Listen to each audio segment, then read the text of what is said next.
नमस्ते दोस्तों, मैं डॉक्टर सुजाता मराठे नियोडर्मी स्किन क्लिनिक से। आज हम फंगल इन्फेक्शन या दाद में क्या सावधानियां लेनी चाहिए इसके बारे में जानेंगे। दाद जो इन्फेक्शन है ये फंगस बढ़ने से होता है और ये फंगस अगर आपको ज़्यादा पसीना आता है या मॉइस्चर पर्टिकुलर बॉडी एरिया में ज़्यादा टाइम तक रहता है, गीलापन अगर ज़्यादा टाइम तक रहता है तो उसमें फंगस बढ़ के ये दाद का इन्फेक्शन होता है। इसलिए बारिश के मौसम में बदन पे गीले कपड़े नहीं रखना है।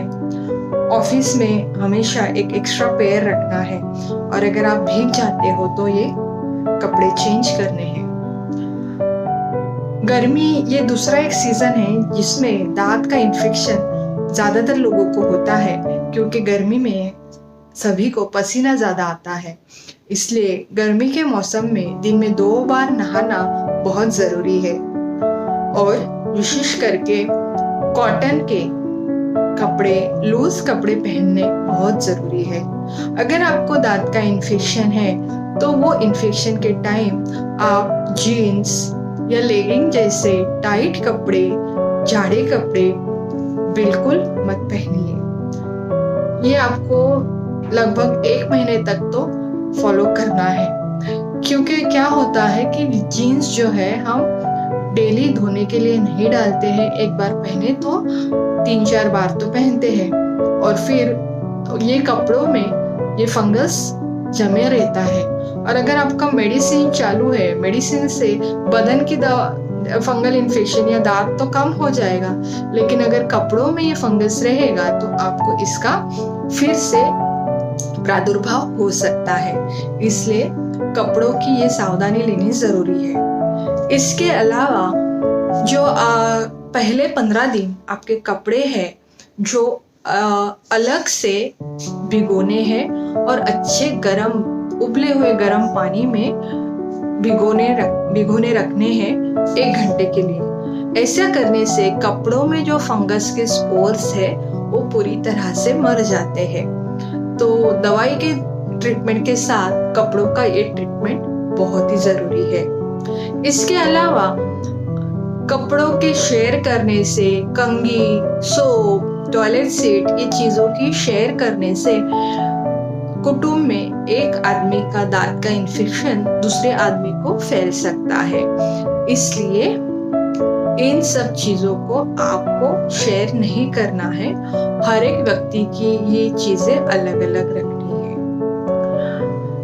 और शुरुआत के 15 दिन जब आपको दाद हुआ है या आप देखते हो, तभी आपको नहाते समय साबु का उपयोग नहीं करना है, क्योंकि जो साबु है वो हम पूरे शरीर में लगाते हैं तो उससे इन्फेक्शन की जगह से फंगस जो है अच्छी जगह तक फैल सकते हैं। इसलिए शुरुआत के 15 दिनों में आपका नॉर्मल एरिया साबु से आप धोइए, लेकिन जहाँ पे फंगस है वो एरिया बिना साबु के नहाने के अंत में सिर्फ पानी से धोइए। इसके अलावा दिन में 3 से 4 लीटर पानी पीना बहुत बहुत बहुत जरूरी है। और जो भी पसीना जा रहा है आके उसको रिप्लेनिश करना बहुत जरूरी है।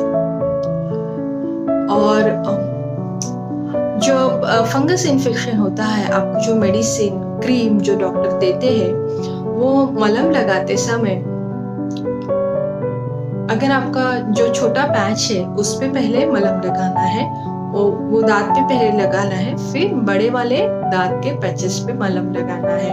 और मलहम लगाते समय, शुरुआत करते समय आप पैच के 2 उंगली आगे से मलहम लगाना शुरू करके बाहर से सर्कुलर मूवमेंट में अंदर तक मलहम फैलाइए और वह जगह पे लगभग 10-12 बार अच्छे से मालिश कीजिए। अच्छे से मालिश करने से मलहम आपका अच्छे से अंदर जाता है और उससे जल्दी फंगस क्योर होने में फायदा होता है। अगर आप मलम लगा के जस्ट छोड़ दोगे तो ज़्यादातर मलम कपड़ों को लगेगा और आपको उसका कुछ भी फायदा होगा नहीं। और दूसरी बहुत ही ज़रूरी बात, मतलब आप अगर कोई दांत को खुजाते हैं तो खुजाने के बाद या मलम लगाने के बाद हमेशा हाथ अच्छे से धोइए। इन्फेक्शन वाला हाथ अच्छी जगह पे नहीं लगना चाहिए, इसकी पूरी सावधानी लेनी चाहिए। एंड आखिरी में एक बहुत ही ज़रूरी बात, अगर आपको दांत का इन्फेक्शन है तो डॉक्टर के पास जाके इलाज कीजिए, त्वचा तज्ञ के पास जाके इलाज कीजिए। और आपको कितना इन्फेक्शन है उसके हिसाब से आपको खाने की दवाई और लगाने का मलहम दिया जाता है, उसका कोर्स ज़रूर पूरा कीजिए। अगर आप कोर्स अधूरे रखते हो, मतलब आपको शुरुआत में लगता है 15 दिन दवाई खाने से अभी मेरा इन्फेक्शन कम हुआ, अभी मैं बंद कर देता हूँ, लेकिन आप ऐसे करोगे तो फिर से 2-3 महीने के बाद नए जगह पे या उसी जगह पे दांत उभर आता है और अगली बार वो और भी ज़्यादा होता है। इसलिए ऐसा करना पूरी तरह से टालिए और आपको जितना कोर्स दिया है उतना दवाई का कोर्स कंप्लीट कीजिए। और दूसरी एक बहुत ही इम्पोर्टेंट मिस्टेक काफ़ी पेशेंट करते हैं, जो कि मेडिकल में जाके ऑन द काउंटर दांत की क्रीम लेते हैं और अपने खुद से दवाई चालू करते हैं। ऐसे करने से अक्सर मेडिकल वाले जो है वो मिक्स्ड फॉर्मूला देते हैं, क्योंकि उन्हें पता नहीं रहता है कि आपको एग्जैक्टली दांत है क्या है। और ये मिक्स्ड फॉर्मूले में स्टेरॉइड होते हैं और वो स्टेरॉइड से आपका दांत का इचिंग जो है, मतलब खुजली जो है, वो थोड़े टाइम तक कम हो जाती है, लेकिन अंदर के जो फंगस है वो और भी बढ़ते हैं और आपका इन्फेक्शन और भी बढ़ता है। इसलिए ऑन द काउंटर जो मेडिसिन्स आप लेना टालिए। आशा है आपको ये वीडियो पसंद आया।